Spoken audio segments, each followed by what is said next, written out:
नमस्कार शेतकरी मित्रांनो, Gawali hi tech nursery channel YouTube चॅनलमध्ये आपलं स्वागत आहे.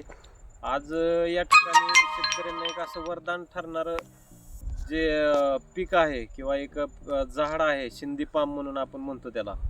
तर या ठिकाणी डेट पाम्स म्हणून सुद्धा ओळखलं जातं किंवा शिंदाड म्हणून सुद्धा ओळखलं जातं.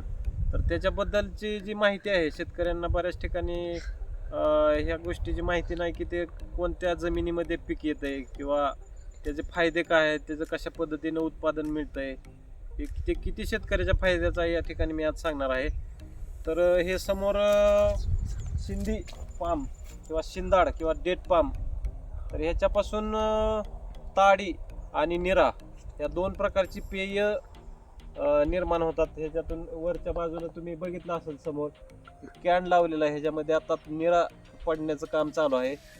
जे ह्याच्यामधून द्रव्य पडतंय त्यालाच निरा आणि ताडीचं जे रूपांतर केलं जातं ते शहरामध्ये आता सध्या फार मोठी मागणी आहे निराला.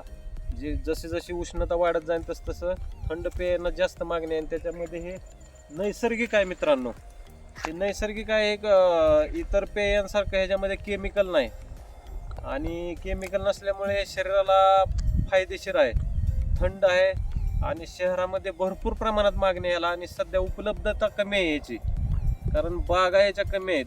तर ज्या शेतकऱ्यांकडं चोपणाच्या जमिनी आहेत किंवा कर्लाच्या जमिनी आहेत, ज्या शारपड जमिनी आहेत, म्हणजे ह्या शब्दांचा अर्थ शेतकऱ्यांना चांगला माहिती आहे की ह्या जमिनी कशा प्रकारच्या असतात. तर अशा जमिनींमध्ये हे पीक चांगल्या प्रकारे येतंय. याला अंतराचं काय सुद्धा मर्यादा नाही. जवळ असेल तर चालतंय, लांब असेल तर झाडांची संख्या कमी बसेल, पण जवळ लावलं तुम्ही तर झाडांची संख्या एकरी जास्त बसेल. आणि सरासरी एका झाडाला वर्षाला तुम्हाला 250 ते पावणे 300 रुपयेचा दर मिळत असतो. एक प्रकारे त्यांना भाड्याने दिल्यासारखं आपण ते झाड देत असतो. ते या ठिकाणी निरा काढणार आणि 4 महिन्यानंतर झाड परत आपले आहे असं ते होतं, खराब होत नाही किंवा जळत नाही, मरत नाही. तर प्रत्येक 1.5 वर्षाला याला ते निरा निघते किंवा ताडी निघते. आणि ह्याच्यामध्ये आंतरपीक तुम्ही मधल्या ओळीमध्ये आंतरपीक सलग 3 वर्ष घेऊ शकता. दुसरी गोष्ट म्हणजे जास्त याला मेहनतीचं आणि 0 मेंटेनन्सवर होणारं हे पीक आहे. याला जास्त खर्च नाही. तुम्ही तणनाशकाचा वापर करू शकता. ज्यावेळी नवीन ते तुम्ही छोटंसं झाड इथं बघू शकता, ज्यावेळी अशा पद्धतीचं झाड असेल त्यावेळी त्याच्या जे साईडनं तण आहे ते खुरपण्याची गरज नाही. त्याच्यामध्ये तणनाशकाचा वापर केला तरी जाऊ शकतो, कारण तणनाशकाचा ह्याच्यावर काय सुद्धा परिणाम होत नाही. झाड जळत नाही, मरत नाही, सुकत नाही, काय सुद्धा होत नाही. पूर्ण तणनाशक ह्याला मारू शकता तरी झाडाची वाढ जशीच्या तशी चालू राहू शकते. ड्रीप पद्धतीने ह्याला पाणी देऊ शकता. ह्या झाडाचं एक वैशिष्ट्य असं आहे, फक्त याला खडकाळ जमीन नको आहे. खडकाळ जमिनीमध्ये ह्याला पाहिजे तशी वाढ होत नाही. आणि त्याच्यामुळं त्या बुंद्याची साईज जर मोठी होत असेल तरच त्याच्यातून निराचं आणि ताडीचं प्रमाण जास्त निघन. एका झाडापासून सरासरी रोजची 5 लिटर निरा निघू शकते.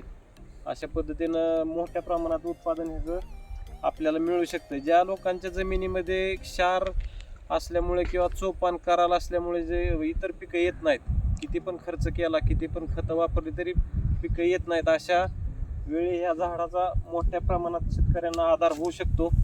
तर आपल्याला विनंती आहे की याचा तुम्ही विचार करायला पाहिजे.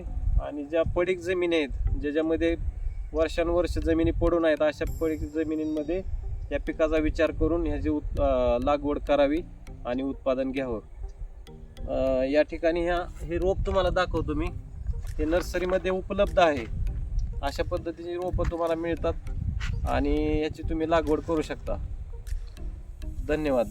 आणि पुढच्या व्हिडिओमध्ये आपण बोनसाई ट्रीचं कशा पद्धतीनं त्याला ट्रीटमेंट देणार आहे, कशा पद्धतीनं त्याचं नवीन प्लांटेशन करणार आहे, कशा पद्धतीनं पॉट भरला जाणार आहे, त्यांच्या मुळ्यांचं कसं पद्धतीनं डेव्हलप केलं जाणार आहे, हे सगळ्या माहिती पुढच्या व्हिडिओमध्ये मिळेल.